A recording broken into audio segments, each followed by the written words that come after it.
Good morning, good morning, good morning, good morning. My name is Sean Dexter and I welcome you back for a daily Bitcoin analysis video. Happy Monday to all of you. Today's video, we're going to be doing a quick update on the leverage trade opportunity that we discussed in the previous live stream. Now, if you guys remember, we used our monthly levels as a foundation to get our bid opportunities, right? I'm going to do a quick recap for you guys. We said $60,000 if we get that deep pullback, and we should fully expect it, especially leading to the first week of November, right? We should not be blindsided by it. If we get that, that's going to be a great spot trade opportunity, right? 65K would have been an okay bid opportunity, but not something to get too excited about. And that $67,600 level, ironically, would have been a great leverage trade opportunity for those of you who did not get into that leverage trade opportunity with us over here at around $58,000 to $60,000 level, right? The zone that we marked out a few weeks ago. So for those of you who aren't in a leverage trade opportunity and are looking to get into one, right? Provided you want to be putting on leverage trades leading into an election, this $67,600 level was a good level. Now I'm going to go ahead and play a quick clip from the previous live stream so that way we are all on the same page. The price and kind of buy close to resistance at around 67,600, right, which is this level over here. If you're leveraging though, that's a good leverage trade opportunity, because if you lose that level, for example, you could go down to the 40 and be like, okay, I'm betting the monthly level at around 67,600, but the 40 needs to hold it. But we lose the 40 at 67,600, I'm exiting my leverage trade. So 67,600 is a better leverage trade opportunity than it is a spot trade opportunity, because you can exit faster. Spot trades, you don't want to be getting in, getting out, getting in, getting out. All right, and there you have it. The idea there was that if you do get that bid opportunity around the $67,600 level, you could use the 4-day time frame to stay exposed to the trade for a shorter duration than you would for a spot trade, right? But you got to manage your risk too on the 4-day time frame. Now, some of you have actually put on the trade and PM me about it, and I just want to go ahead and kind of give you guys a little bit more of a risk management approach now to how to manage the trade now that you guys are in it. What I'm going to do is I'm going to go ahead and switch down to our 4-day time frame. But remember, we're going to be using our monthly levels over here as the foundation, which is 67,600, which was the bid opportunity for the leverage trade. I'm going to go ahead, switch on over to the 4-day time frame. We just closed a 4-day candle, and right over here you guys can see that horizontal I marked out for you guys on the monthly time frame at $67,600. Price has come down, tested that level, and we are seeing support there. All right, great. If you guys put on this trade, amazing, well done. Half the battle is just taking the courage to put on the trade, especially when price is coming down, right? Everyone wanted to bid this level when things are looking green, things are looking bullish. But when the time comes, many people shy away from putting on the trade. So now you guys have put on the trade. Great, good stuff. Keep it mango though. You got to follow your risk management as well. Now, for those of you who are on the Mango C program, all you have to do is pull out your Mango Risk Management Indicator, pull out your Mango Risk Management Tool Sheet, and follow the process outlined for you. Our entire trading system at Seed is designed for these kind of situations where you can maximize on the upside volatility while still sleeping stress-free on any downside move.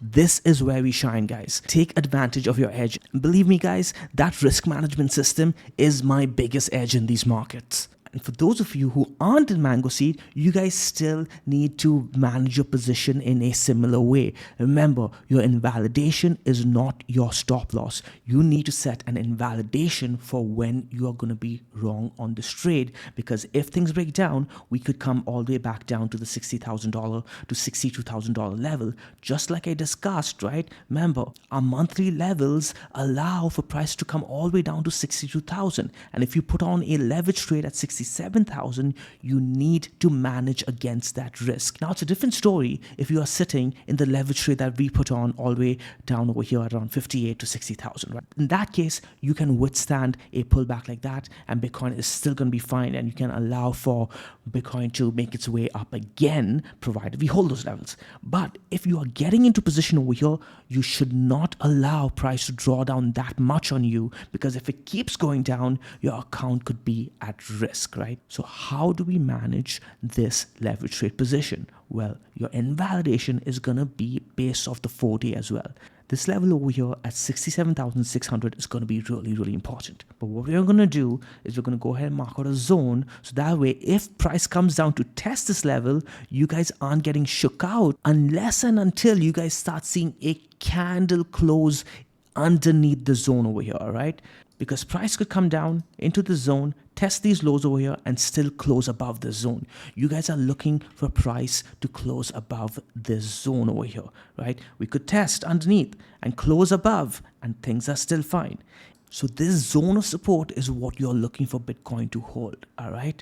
Coming in around 67,500 to 65,500. That's a $2,000 range that you're looking for Bitcoin to hold for you to stay in your leverage trade. If we lose the zone though, price could come all the way down to 60K to around 59K one more time. So just be a tad bit careful on that. I want you guys to keep this mango, because honestly, you could say that, hey, this is a rising channel right over here, right? It's not perfect, right? But we are putting in higher lows and very sharp higher highs. If this trend breaks, there'll be a trade down to this low right over here, right? This is one of our pattern trading principles that I've been talking about for many, many years now, right? But that is provided we lose the zone. You guys are seeing how this trade is shaping up now. And also, if you guys have been enjoying these trade opportunities that I've been posting and talking about, let me know by hitting the subscribe button and commenting underneath the video, because it really motivates me to keep coming out here. Your comments have been really, really uplifting. All right, Bitcoin structure. And this is important because there is a bit of confusion as to whether or not Bitcoin is ranging or whether Bitcoin is in an uptrend. And people are arguing about this. And guys, there's no reason to argue about this because Bitcoin is doing both. It depends on what time frame you're looking at. If you're looking at the higher time frames, the monthly, the 3-month, etc., of course, Bitcoin is within a range, right? We've been trapped within a range. We haven't broken out of the highs yet. We have tested the highs. But if you're looking at the lower time frames, the mid time frames, of course, Bitcoin is in an uptrend. Here's the thing, guys. Even when an asset is trapped within a range, okay, let's say an asset is ranging within this structure right over here, there's still an uptrend within that range, right? You're uptrending towards resistance, then you downtrend towards support, then you uptrend within resistance. So it depends on the time frame that you're looking at. So if you're looking at the higher time frames, the monthly, etc., Bitcoin is ranging. If you're looking at the 4-day, for example, there's no doubt that Bitcoin is in an uptrend, right? We already highlighted that. So we have a lower time frame, mid time frame uptrend into higher time frame resistance. Okay, how do you want to trade that? Do you want to trade this as support and resistance? If you're trading this as support and resistance, then you want to short this region, right? Which is why in the previous daily video, I had an emphasis on to not let anyone make you feel bad about putting on a short position at the top of the range over here, because it is a good thing to do if you are trading support and resistance. However, if you are looking to position for a break of this resistance, trading this high low over here on the 4-day time frame is not a bad idea either, right? So now there's a battle between the bulls and the bears. Okay, all your resistance traders who are trading short over here are gonna flip bullish above this range over here, right? The question is, will it actually break? Will this range actually break?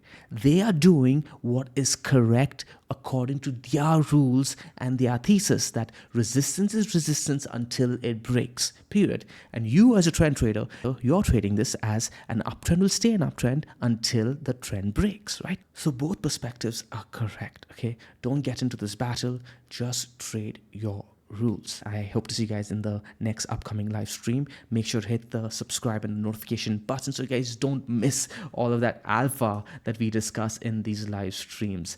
Some really, really juicy trades. There is a campaign running at the moment between Bitunix and Mango, where if you deposit a certain amount, you get free cash. It's literally free cash depending on the amount you deposit. For example, if you deposit $2,000, you get 200 USD. You can use this to buffer your losses. It's essentially a 10% move against you, paid for you, right? So look at this through a risk management perspective, allows you to get better positioning on your trades. So take advantage of this while you can. There's only 3 days and 8 hours left before this campaign ends, but you got to use the Mango link underneath to get the bonus.